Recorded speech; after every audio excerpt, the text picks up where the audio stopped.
What is social emotional learning? Human teaching for human learning has been here since human beings have been here. The focus in American education has always been on whole child education. Only recently has that been challenged. So historically, back when I became a young teacher, values clarification was the primary discussion point. The dilemma was we didn't integrate it. We didn't integrate it into the academic content. It was always a Friday afternoon activity or a rainy day activity. That has evolved into humanistic education, confluent education, transpersonal education, all different names for human beings in discussion with each other on core values issues, on the issues that really make our decision-making real, what's in our heart, not only what's in our mind. The most recent would be character education and character counts, looking at 6 different pillars of character: trustworthiness, respect for self and others, a sense of responsibility, caring, citizenship, and fairness. Social emotional learning, as most recently researched by the Collaborative for Academic Social Emotional Learning at Rutgers University and the University of Illinois, points to the following modules. In no particular order of priority, all these pieces make you and I healthy human beings. Without these integrated into the academics, we can never be all that we can be. And the key word here is integration. It's not teaching social emotional learning separate from academics. It's integrating them into all of our different content. Something that all teachers can do, not asking more of educators, but asking them to hone in on the essentials. Again, whole child education. So an awareness of self, self-awareness. Who am I? Who am I in this school? Who am I in my family? Who am I in my community setting? What makes me me? Social awareness. The huge issues today of diversity, understanding and appreciating each other. The issues that we get phone calls on every day in education: bullying, harassment, hazing, people in danger, people hurting themselves, people hurting each others. Critical issues in social awareness. Self-management. How do I manage my time? How do I manage my stress? How do I manage my priorities? How do I manage all the different things I want to be involved in my life? Relationship skills. If there was anything that I would say must be in education today, it's an emphasis on relationship skills. Everything we do comes back to you and I together as human beings. Every decision I make impacts somebody else. Every decision I make is in relationship to another human being. Relationship skills are absolutely critical in our life. Who do you trust? What are trusting relationships? What are trusting behaviors? Who shouldn't you trust? Those things need to be asked of our children every single day. Decision-making and pro-social skills. Problem solving. How do I work my way through a problem not only in math class and science class, but you and I have all looked at the scientific method. That same method, which I was talking to my physician about yesterday in solving one of my physical problems, is the exact same method we need to solve our social and emotional problems. The whole idea of working through, making a decision and solving problems is essential. Pro-social learning, pro-social behaviors. What are the things that I'm involved in? Who are the people that I'm relating to that are going to help me make healthy choices in my life? What are the things I'm involved in? Who are the people I'm involved with that may lead me down a destructive road? Those are critical choices. Those are all major pieces of social emotional learning. But again, the key in this is not separate from academic content, but the integration into academic content. And that's the core of all of our work. The whole idea of individuals constantly asking questions of themselves, asking questions of each other. The idea to dialogue, and dialogue at some depth, to really understand who each of us are. Stephen Covey has a beautiful chapter and a beautiful statement in one of his books. He says, seek first to understand, then be understood. Really reaching out and wanting to know another human being. That takes time. I have many, many, many friends who love technology. I'm here in a studio today, totally enamored with the technology. Technology is not a relationship. It's a tool. We need to ask deep levels of questions. We need to be known. You don't know me until we've taken time to get to know each other. And that needs to happen in our schools, in our families, and in our communities. We're looking at a blend. The rational, logical mind is an essential part of who we are. Our Neocortex Development, our higher order thinking brain, our logical brain is essential.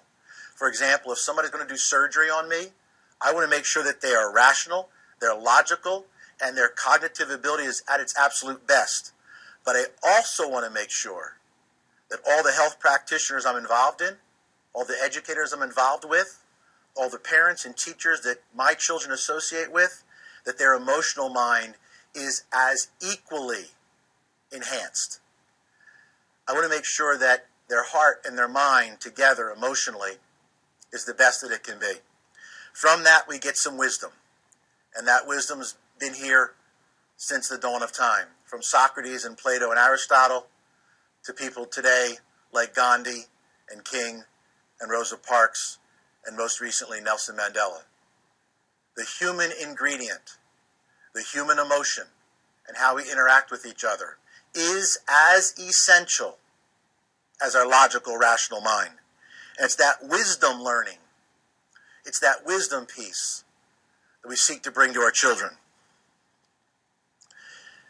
The brain comes in three parts. I'm not a scientist, but we have this reptilian thing that hangs down here that controls fight and flight. Here in the Northeast, it's been a tough winter. Our reptilian brains have been working. I'm 62 years old. When I walk on the ice, my reptilian brain's working.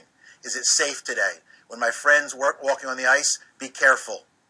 Basic safety. Basic safety. Am I okay here? Now, let's take a look in our classrooms. What child do you know today who doesn't feel emotionally safe? What happened in their home last night that made homework absolutely not possible? What happened on the way to school that already disrupted their focus and readiness for the day? That must be addressed in the classroom. It must be addressed in the schoolyard. It must be addressed through administration, nursing, counseling, and every teacher. If it's not addressed, that child can never be all that we want them to be, including being that great test taker in our standardized tests. The reptilian brain needs to be addressed, and that can be addressed in a safe, emotional school building and a safe, emotional classroom. We do that through something called the full value contract. We agree that everybody in our building is going to keep each other physically and emotionally safe. We agree that we're going to use language that puts people up and not down. We agree that we're going to dialogue with each other, and we're going to give and receive honest feedback. And we agree that when we work through a problem, we've really had a deep dialogue about something, and we've reached a resolution, we let the old issues go and we move on to our new challenges. So the reptilian brain is essential. The next piece that's huge in our brain is that limbic system, what we used to call the mammalian brain. Feed me, let me take a nap. So let's look back to kindergarten. Think about all those different things that you did in kindergarten that were part of your normal day that allowed you to feel comfortable and well taken care of. You did get a snack. You were allowed to take a nap. You were allowed to play. You were allowed to be creative.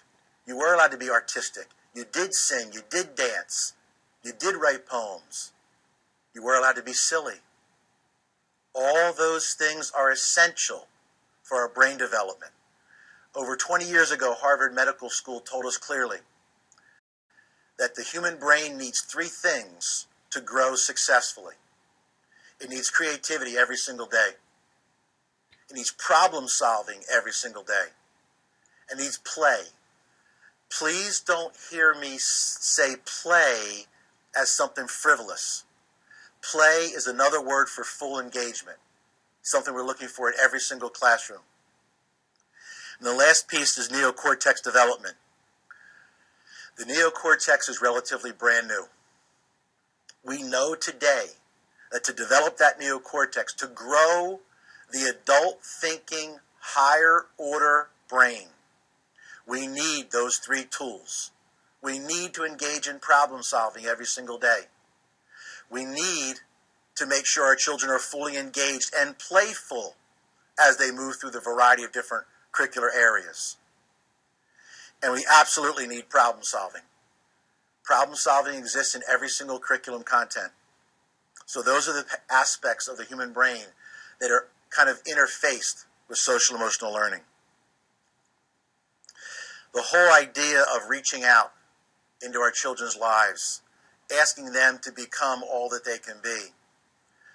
The idea of learning to respect each other, respect for myself and respect for you.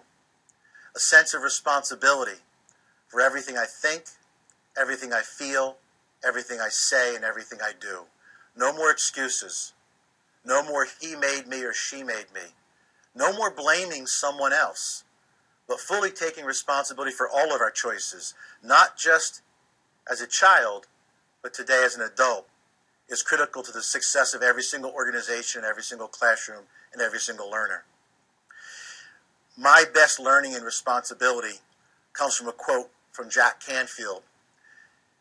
In 1972, I heard him at the University of Massachusetts when I was a young man, and he wrote a couple lines up on the board. He said, E plus R equals O. E stands for the events of life. Stuff happens. Most of it out of our control. R stands for our response. Responsibility. The ability to respond to whatever life does to us. That leads to the ultimate outcome, the O. E plus R equals O. There's a gentleman I spoke to a year or two before he passed away at 98 years old. His name is Dr. Viktor Frankl. Viktor was a Jew in Nazi Germany. He lost everything he had and everyone he loved. As he sat in Auschwitz, he thought to himself, since he had nothing to write with, although it later became a powerful passage in his book, Man's Search for Meaning. Viktor said, the last of all human freedom is to choose one's response in any set of circumstances. I believe we can help our children through social emotional learning become that powerful, become empowered to make those healthy choices in their life. Whether they live in poverty, whether they live in abuse, whether they live in great wealth. Whatever the challenge may be, we can empower our children to make good choices. And of course, the last of our healthy R's is relationships. Always coming back to, what do healthy men do? How do healthy women contribute to their culture, their neighborhood, their school? And what kind of people do I want in my life? So as we think about social emotional learning, the idea is to learn and make sure we never forget the affective piece, that social and emotional piece. That A in learning is the affective piece of our lives. So as we seek to, again, integrate the social and emotional with the academic, we're not asking schools to do one more thing. We're asking all educators to do the essential thing. Speak to the needs of the whole child. Thank you.